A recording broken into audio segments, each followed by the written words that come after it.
All right, good morning. This morning we're joined by Ms. Gloria Steele, the USAID Philippines Mission Director, and Mr. Dennis Robertson from the U.S. Peace Corps. He's the Philippines Director. Good morning. Good morning. This is exciting stuff. We're going to be talking about two organizations that are, well, really out there to help other people. Perhaps you could give us a bit of a background. I mean, a lot of people know about these two organizations, but really don't know the real nitty-gritty. I mean, also, how are these two organizations different? Maybe we should start with USAID. Well, both USAID and Peace Corps were created by President Kennedy 50 years ago. Okay. And as you know, we're celebrating our 50th anniversary this year. Okay. And both of them are development agencies. We have different approaches in the way that we provide development, but over the years, in fact, the relationship in development between the Philippines and USAID has evolved from one where we provide assistance to one which is more of a partnership. Okay.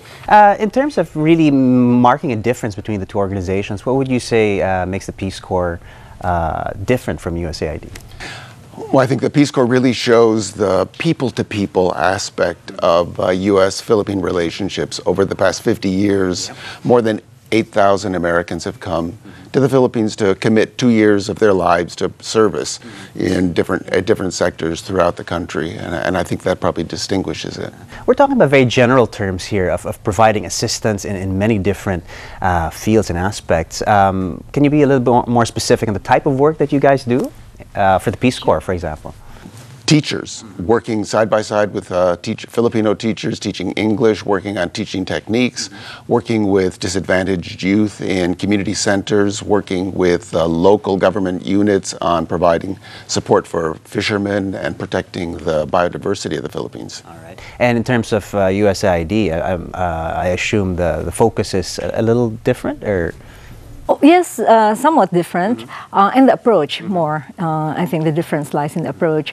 Over the years, the Philippines USAID program has focused on economic growth and the social sector, health and education.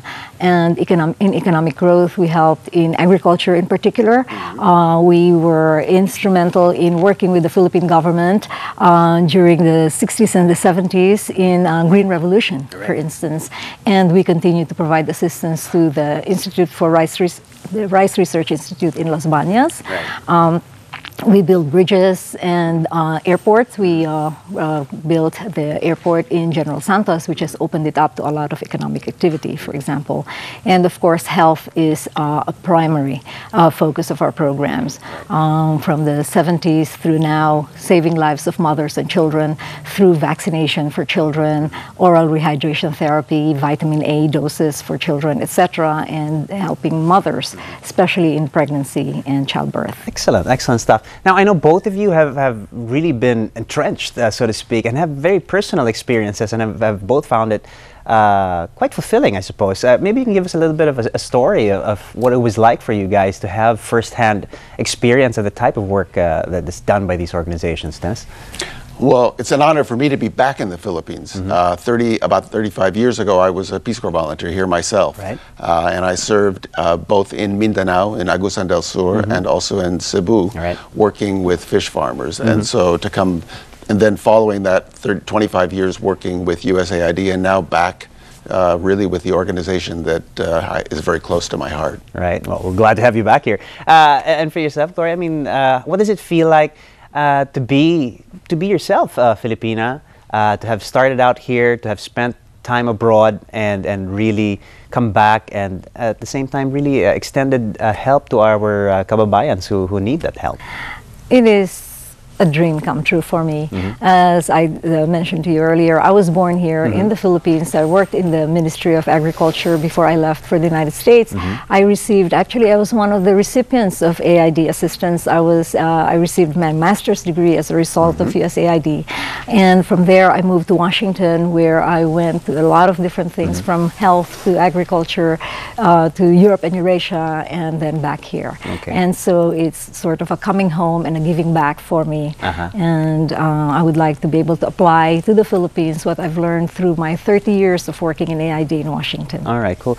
Now, we are usually recipients of the help of the development, but there are people like yourself who are in a position to offer help themselves and be involved in these organizations. How do people get involved? How do people volunteer and find themselves in a position to actually extend help, share their expertise and that sort of thing? Through Peace Corps? Yeah. Well, there's an enormous, not only a demand for Peace Corps throughout the world, but there's also an enormous desire on the part of Americans to serve. And I think what Peace Corps does is it really touches that part of people, and we try to find ways to match the talents that people bring and the needs of the communities in a way that really, it's a partnership. It's really not, it goes both ways. How has it changed? I mean, we're talking about 1961, President Kennedy, signing, putting into law the I think it was the Foreign Assistance Act or such. How has the shape and form changed, of these two organizations? How has it developed and matured? We're talking about a 50-year span from its beginnings to what it is now.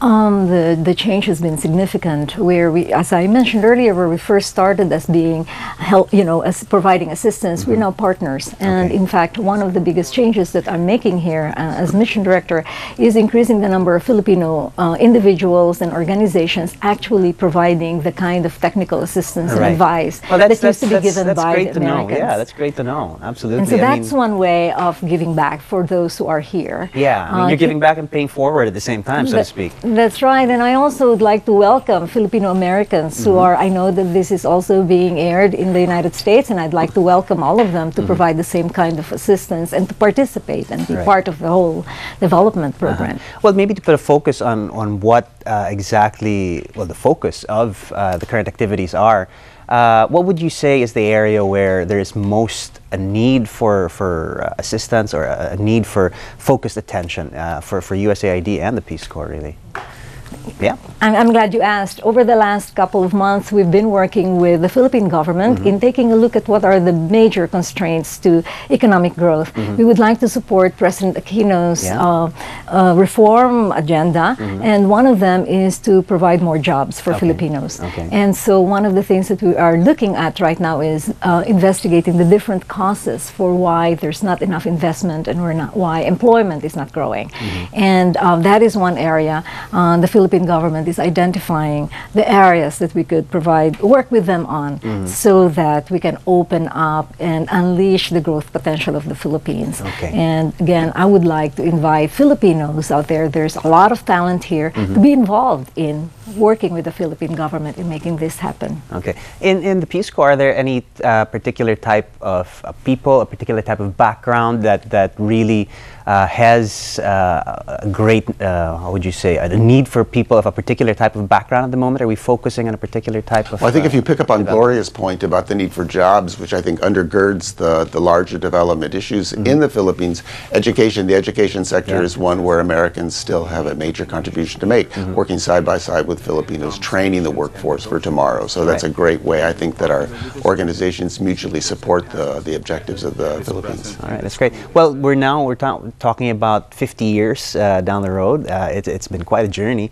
What's in store for the two organizations in terms of marking and remembering and celebrating, really, 50 years of great work?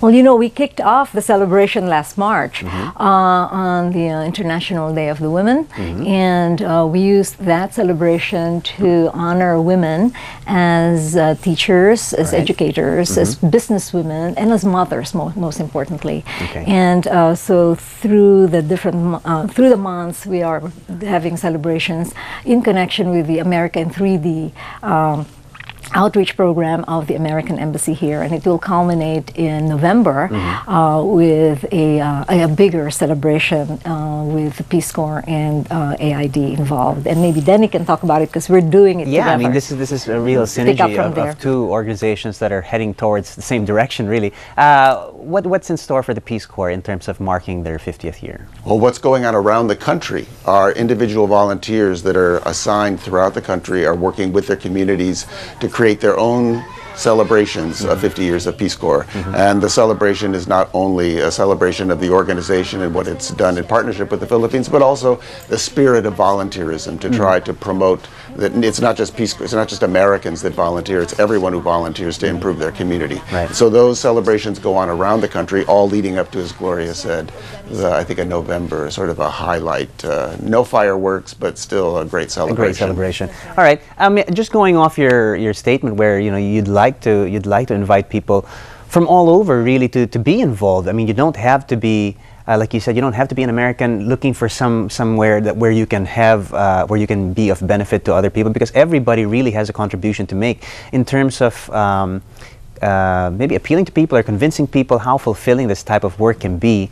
What would you say to people to convince people to be involved and to make a contribution in whatever way they can? You know, many of us have been fortunate enough to have a job, to have families. We are together with our families doing what we want to do. And there is no reason for why many more cannot take advantage of the same benefits that we're all availing ourselves of. And every one of us can help in our own way.